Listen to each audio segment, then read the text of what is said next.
Democracy. Democracy क्या है? Democracy government की एक ऐसी फॉर्म है जिसमें जो रूलर्स होते हैं या फिर जो रिप्रेजेंटेटिव्स होते हैं वो लोग इलेक्ट करते हैं। कभी ये सोचा है कि कुछ कंट्रीज़ में इलेक्शंस क्यों नहीं होते? क्योंकि गवर्नमेंट के 3 टाइप्स होते हैं, dictatorship, monarchy and democracy.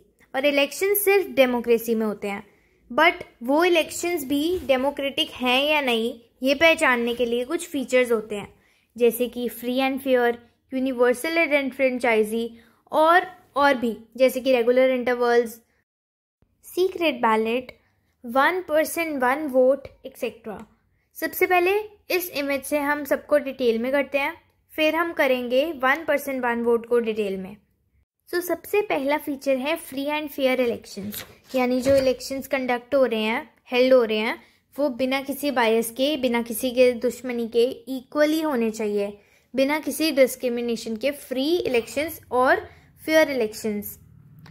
Secret ballot, जो बैलेट है जिसके अंदर वोट डालते हैं वो सीक्रेट होना चाहिए, वो ट्रांसपेरेंट वगैरह नहीं होना चाहिए, ताकि जो वोटर्स हैं वो बिना किसी प्रेशर के फ्रीडम से वोट डाल पाएँ।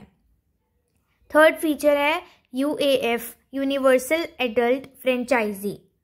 सभी सिटीजन्स जो 18 ईयर्स के या फिर 18 ईयर्स से अबव एज के लोग हैं जिनको वोटिंग राइट्स हैं, उन्हें वोटिंग परमिशन भी होनी चाहिए, उन्हें वोट करने से रोका नहीं जाना चाहिए, यानी कोई डिस्क्रिमिनेशन या इनइक्वालिटी अगेन नहीं होनी चाहिए। रेगुलर इंटरवल्स, इलेक्शंस जो हैं वो रेगुलर इंटरवल्स हैं, यानी जो कि टेन्योर है 5 ईयर्स का, तो ये नहीं कि कभी 5 ईयर्स कभी 6 ईयर्स के बाद इलेक्शंस हुए, रेगुलरली होने चाहिए, जिससे कि अकाउंटेबिलिटी इंश्योर्ड रहती है। What is accountability? Here it is answerability. ऐसे 1 वोट की 1 वैल्यू होती है और सारे वोट्स की इक्वल वैल्यू होती है, irrespective of religion, caste, background, anything, मतलब किसी भी चीज़ के इरिस्पेक्टिव वैल्यू एक ही होनी चाहिए।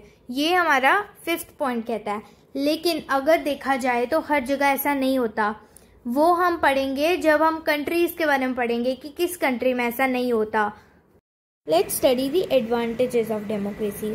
अभी तक हमने पढ़े थे डेमोक्रेटिक इलेक्शंस के फीचर्स, अब हम पढ़ रहे हैं डेमोक्रेसी के फीचर्स, यानी कि जिस कंट्री में डेमोक्रेटिक इलेक्शंस होते हैं उस कंट्री के फीचर्स। सबसे पहले है इंडिविजुअल फ्रीडम, फिर है इक्वालिटी एंड सोशल जस्टिस, मतलब कि लोगों को इक्वालिटी मिलती है और जस्टिस मिलती है, फिर स्टेबिलिटी, यानी कंट्री स्टेबल रहती है, अभी हम इसे डिटेल में पढ़ेंगे। 4th is good governance, 5th is economic growth, मतलब कंट्री में इकोनॉमिकली पैसे ज़्यादा आते हैं, 6th इज पीस। ठीक है, तो इसे डिटेल में अगले वीडियो में पढ़ेंगे। Thank you.